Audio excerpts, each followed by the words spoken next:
In a world crying out for a top 10 show, John Roca and Matt Nost are here. So grab your assigned seat, sit back, and enjoy this week's Top 10. Brought to you by the Schmoes Know Network. Take it away, boys.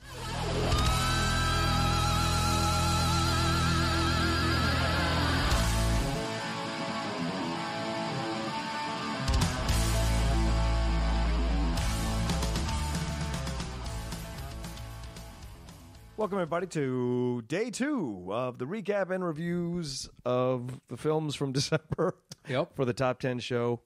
Those of you expecting Creed, it's not going to happen, apparently, so... Still haven't seen it. I apologize to everyone who really wants Matt Nost's opinion on Creed.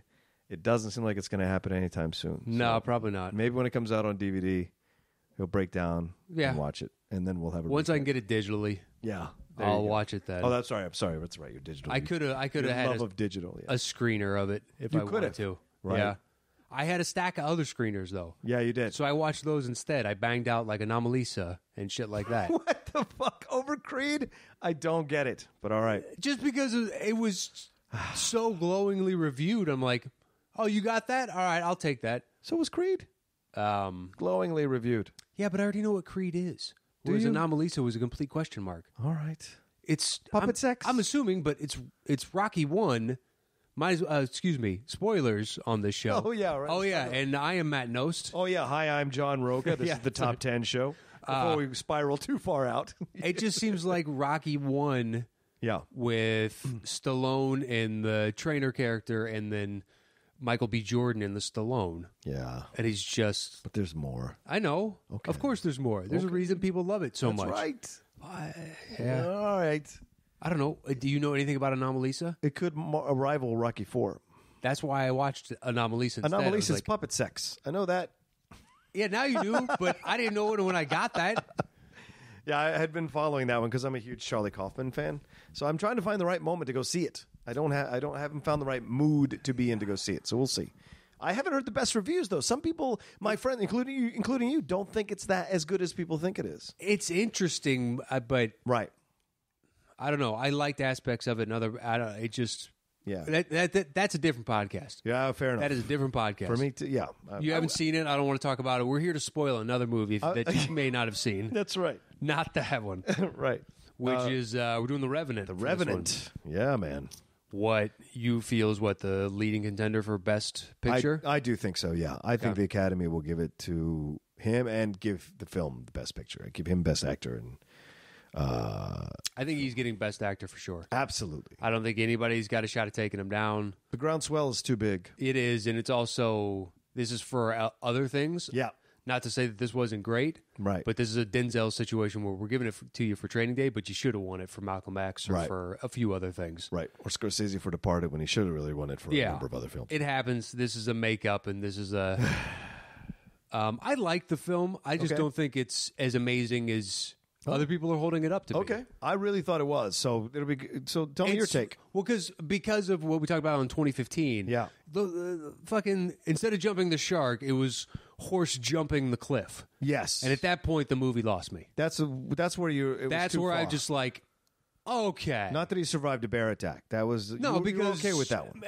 There are those stories. Yes, there of are. A guy like that surviving a bear attack. Yeah. It's not so unbelievable. It's not like he got mauled by a pack of bears, but because those don't exist. You know what I mean? That's right. Or some bullshit like that. Yeah, like he took on sharks, 2 cougars or some shit. 2 cougars, just out of nowhere. Hey, that's my Friday night. Hello. I like that you did the French kind of cigarette thing. You drew it away, and it was a good night. Apparently. Hello. I didn't realize that's with the post-coital John face. Come on, I might now. have to wipe that from my memory. Please don't ever see that again. Trust me, I didn't wake up fucking whatever an hour ago and think that I was going to say that sentence today. Nor did I ever. That's why the Top 10 show great. You never know what's going to happen on the Top 10 show. It just The horse, when it went off. Yeah, that's really a big thing to you. It's a big deal to you. That was as we talked about before. What do you think the fall was there? Minimum.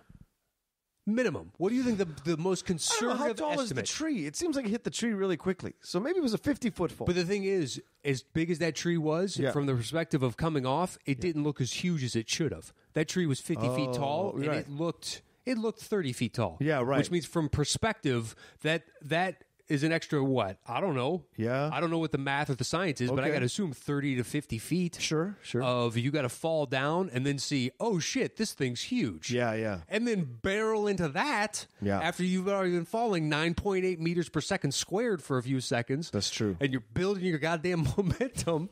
Then you go into this huge, sturdy fucking tree and then cascade down. We don't see how exactly, so I don't know if he goes through the branches like a fucking cartoon or if he bounces out. He hits a few more branches, though. He does.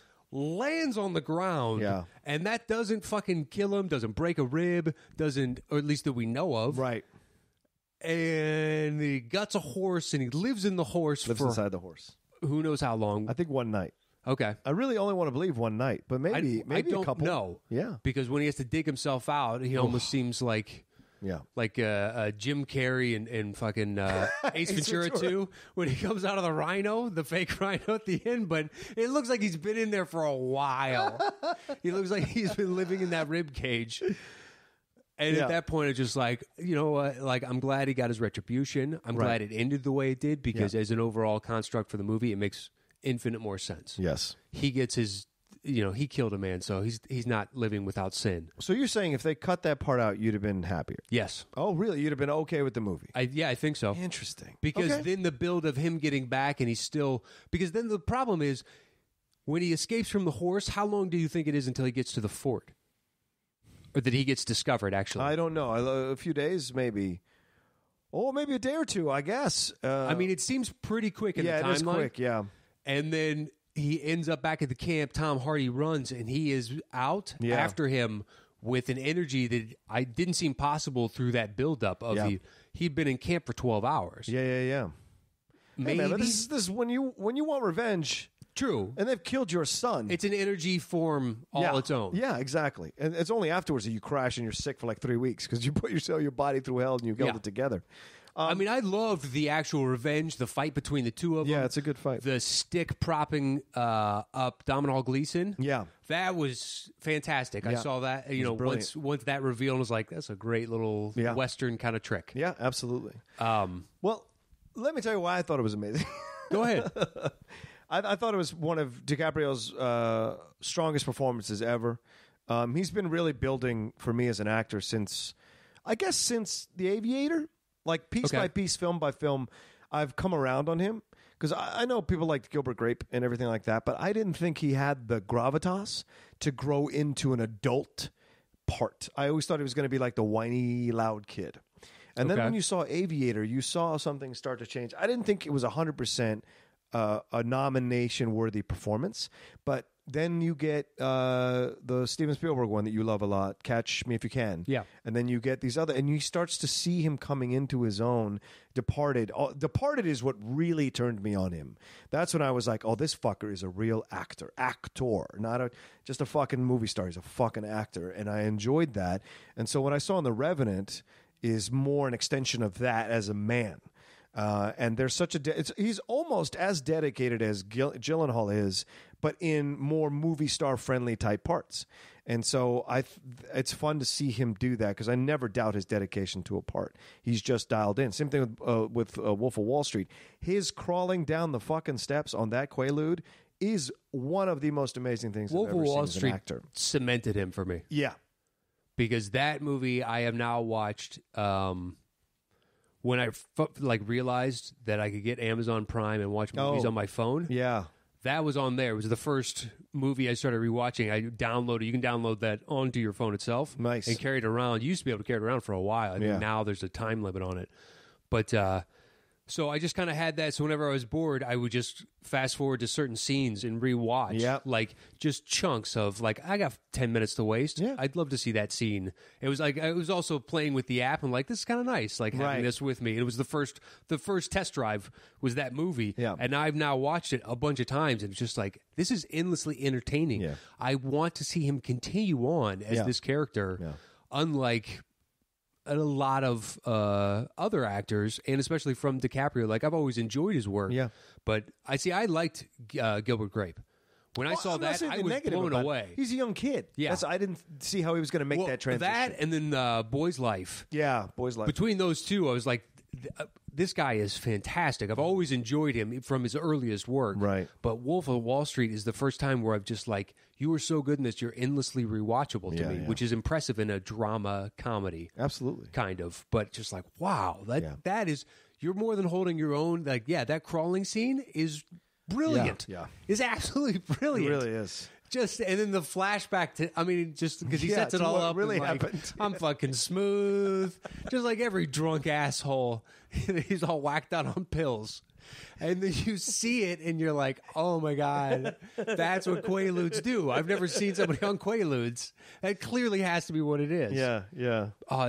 It's brilliant. Yeah. I know. I agree with you. And I think that's what's so great about him in the film is his, like I said, his dedication. I think you watch him through the movements emotionally in the film. His emotional makeup, how it changes, how he has to deal. I'm like, his whole priority at the beginning is very similar to Rick Grimes in Walking Dead. It's keeping his son alive, doing what they need to do with these soldiers so they can get their money and move on to the next job.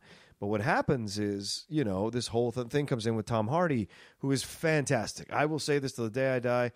Tom Hardy is now, in essence, the linear descendant of Brando. He is essentially Brando for us. The same look, the same kind of portrayal. Like in The Drop, that is just exquisite Brando, what he's doing in The Drop. It is all of that. He brings a brutish, vulnerable strength to everything he does, and that's why I enjoy him so much in the film. And he's such a perfect foil for DiCaprio in the film because he is he's wild in a way that is sporadic. He's wild in a way that is like when it happens, and then he deals with the consequences afterwards. It's never planned out. Yeah. You know what I'm saying? Well, especially because when the action that you're talking about, killing the son and then killing DiCaprio, it's just spontaneous. Yep. He kills the son because he's fearful for his life. Right. And, he can couch that in, I'm fearful for all of our lives. Right. And they had just come to the agreement of, all right, I'm ready to die. Yeah. That's fine, because it might kill my son if they have to continue taking care of me. Right. But that's what's interesting about the film, Matt, is this, did he blink or didn't he blink? And he did blink. He holds on for a while as he's pondering what the offer is. Yep.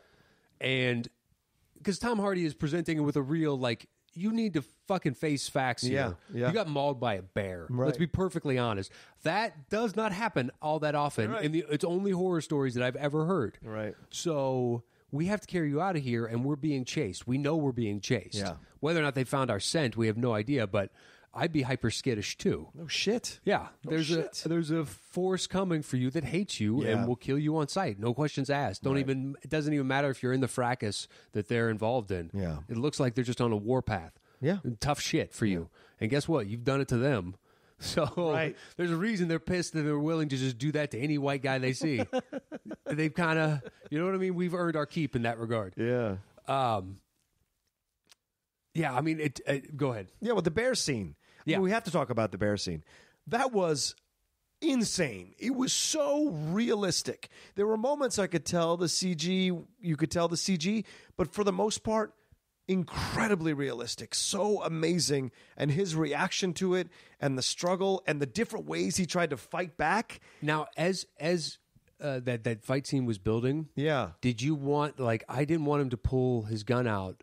It's like, dude, just let the bear leave you be. You know what I mean? After he's gotten attacked the first time, and he's pulling it out to protect him, like he's slowly taking aim on it, but it's smart. Yeah. It's like, maybe I can get a kill shot and walk out of this with just these injuries. Right. I understand it. But everything I've been told now, like, the internet age is play dead and a bear will just leave you alone. That's what they say. Yeah. So I'm just like, dude, just put the gun down.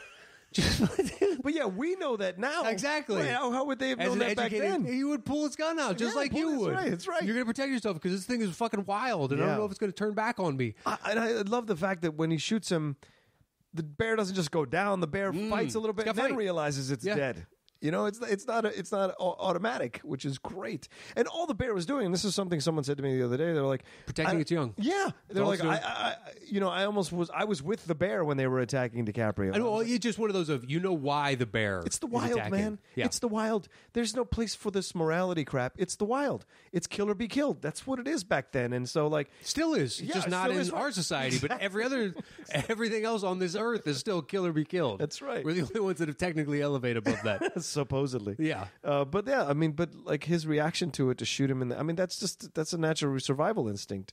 I don't want to keep getting mauled by this thing. It was so great, the pace of the mauling too. It wasn't just it was like and then it was a slow destruction, and until he just kind of huddled there. Always blows me away, like reading or seeing a movie like this or something like that, and you look back over the course of man, it's amazing that we've gotten to where we're at. Oh, please. Because I can't imagine existing as a caveman did, where death was on all sides. Yeah. You know what I mean? Everything was out to kill me, at least in my mind. Right. How do you not just end up, like, you know, genetically over the years, all the evolution of just being these skittish, like rabbit, like just trying to run at all times. Oh my God. Well, that's why we built cities. Yeah. To push the wild away from us. Protection in numbers. We're badasses. Exactly. As a collective. Concrete. Yeah.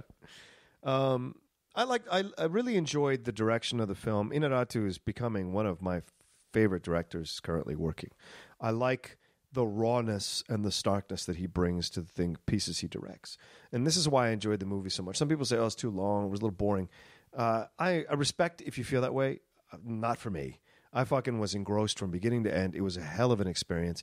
And when you're in the right mood for a film like that, you can really savor it. And for me, I savored it watching it. My friend next to me fell asleep twice.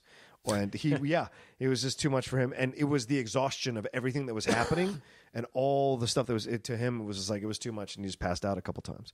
So, but for me, I just was loving the shit out of the whole thing. And the whole images of when he would have visions of his wife, his dead wife, you know, like levitating above, all that stuff really got me into his character, you know, and the journey he's going on.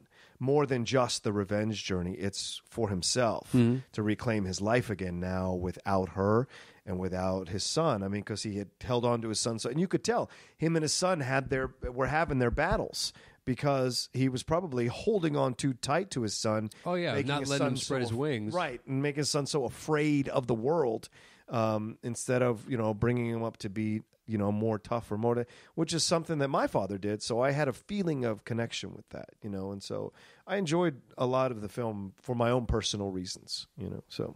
Oh yeah. I mean, I understand the argument that it's too long for some people. Yeah. But a movie like that, it just makes sense that that's the pacing that he, if it's too long, then you need to cut like the scene where he meets up with the other solitary Indian. Oh, and it kind of helps him through. Oh, I love that scene. Exactly. That it still builds the humanity back into this story. Yep. There's 15 minutes you could cut out right there. I guess, but you need those 15 minutes to take a break. I'm trying where do we cut? Right. I would definitely cut the horse. Just fucking cut it right out. That saves 8 minutes. I guess 8 minutes, and I'm still on board. Yeah. Because now I'm believing he is getting into the fort area, and he would have the energy of 12 hours later to be able to go and chase down Tom Hardy, who's fully healthy, and kill him. Yeah. It's a tall order. There's very much tall order. Yeah. Tom Hardy's a slippery son of a bitch. And he's big. Yeah, he's a big dude. Like, even though he's not like Bronson big right now, where he's overly jacked, he still carries himself, and he still carries a lot of mass. So he's an imposing figure. Yeah. A lot of times. How tall is he? I don't know. That's what I can't put my finger on. Because I could see him as being like a shorter-ish guy, but he exists better as a character on screen as like 5'10". Yeah. Maybe 6 foot. That's what it feels like, 5'10", Yeah, 5'11". not too big, so he's intimidating to every person, but he's intimidating to enough people. He commands his space. Yeah. And that's intimidating enough. when a person commands their space, because then it's almost like an invisible fort around them. And I think you see that with Tom Hardy in a lot of parts that he does. He has his own composed, contained space within himself.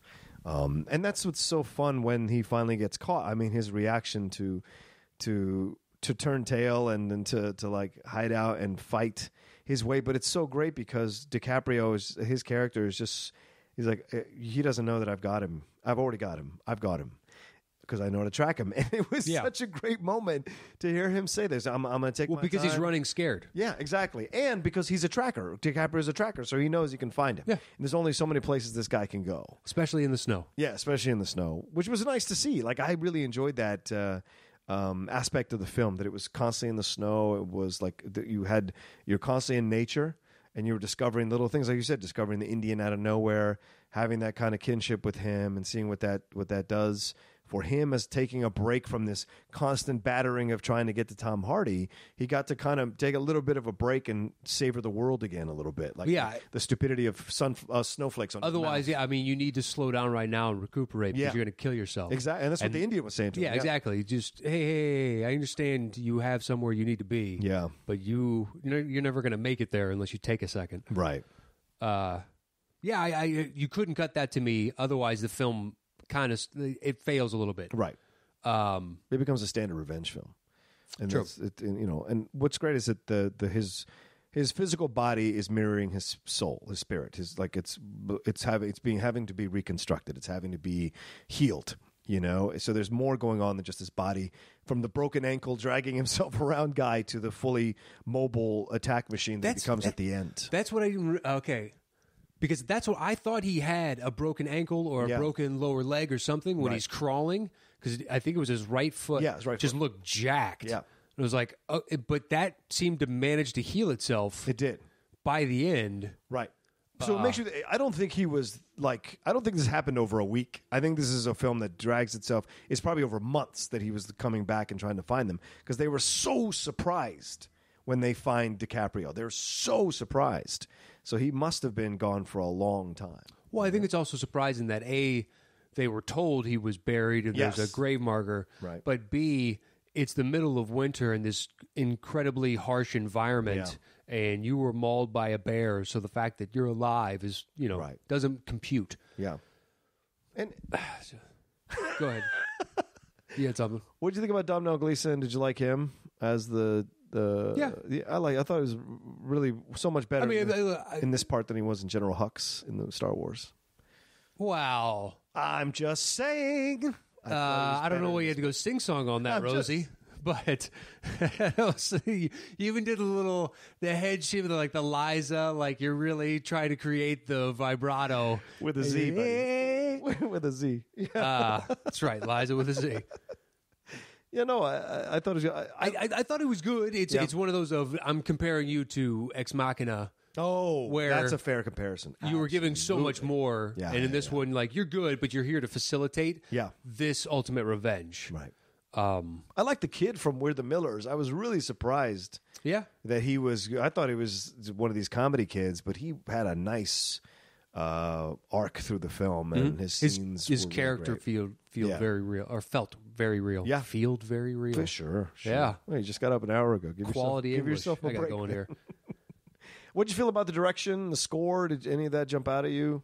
I liked it. I loved a lot of the cinematography. Yeah. A lot of the shots, and he was framing. I want to see him do another Western or Frontier or something. I would love to see him do another Western. Because after Birdman, I'm like, that's the other reason I couldn't wait to see Revenant. Yeah. We both like a movie like a Frontier Western type of lawless kind of land. I just get so engrossed in those movies every time. So I was already on board. And then you're like, Birdman is so good. Yeah.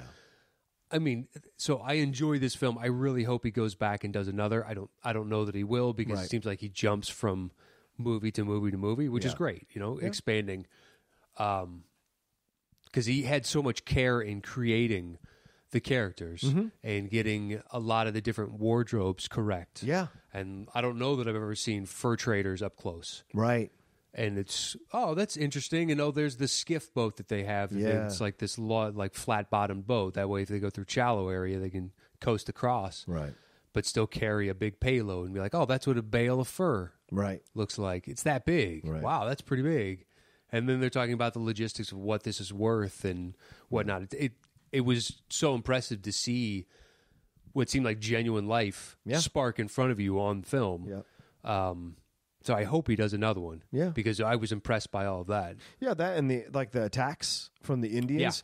Yeah. I said this on the arrows. I said this on 20. Like, it was just insane how realistic that was. How terrifying. Yeah, very terrifying. The sound of them, the thickness of the shafts of the arrows, like that was all very surprising for me to see brought to life on film. Like, you really got an idea of what that might be like, and the people you're dealing with. You know, that you're not dealing with the cream of the crop in terms of the most intelligent people. No, they're mercenaries. They're mercenaries. They're making their money and they're getting the fuck out. So for them, they were trying to save DiCaprio, and then they hit that limit. It was like, listen, there's nothing we can do here. He's going to die.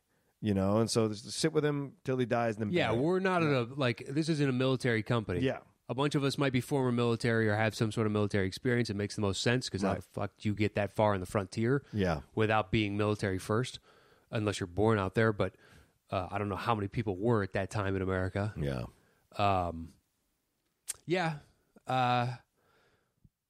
I wanted to like it more. Yeah, okay. That's what I keep coming back fair. to. I wanted to like it more. Okay. We're not always, Yeah. That's you and I. I still liked it. I still liked it a lot. It just, once the horse jumped, I was like, okay.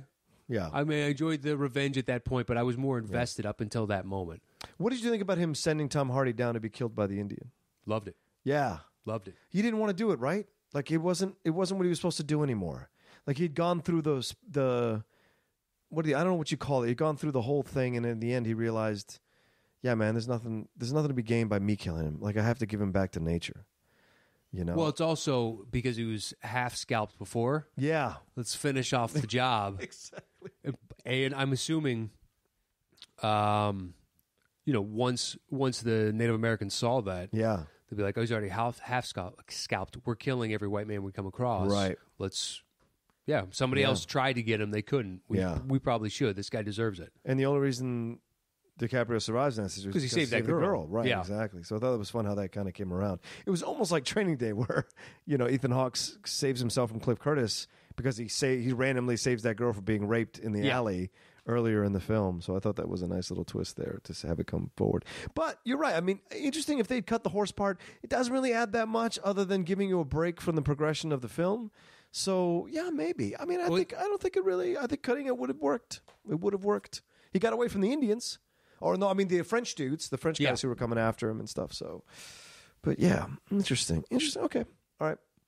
I could have held off. Like the horse could have got shot, and then it bled out, and he still gets away. Right. So that way he can go walking for another day or two, and then run into, the party from the fort. Yeah. Well, I enjoyed the you were saying the cinematography, the shots, the darkness, the lanterns in the dark when they were going through the snow trying to find all that stuff was great. It's an enjoyable film for me, but I respect the fact what you're saying that it didn't quite get there 100% for me. So it was close. Yeah, and I wanted it to more than anything. Right. And I hope I appreciate it more with time. Yeah. To be perfectly honest, just right now, it's just the fucking horse. It really kills it for me. It does. Fucking horse. All right, guys. Well, that's our recap and review of The Revenant. As always, follow us on the Top 10 Show. Like the Facebook page, the Top 10. Yeah, if you want to contact us via email, it's top10podcast@gmail. And tune into tomorrow, Wednesday. Yeah, tomorrow, Wednesday. For another recap and review. Thanks for listening. Take care.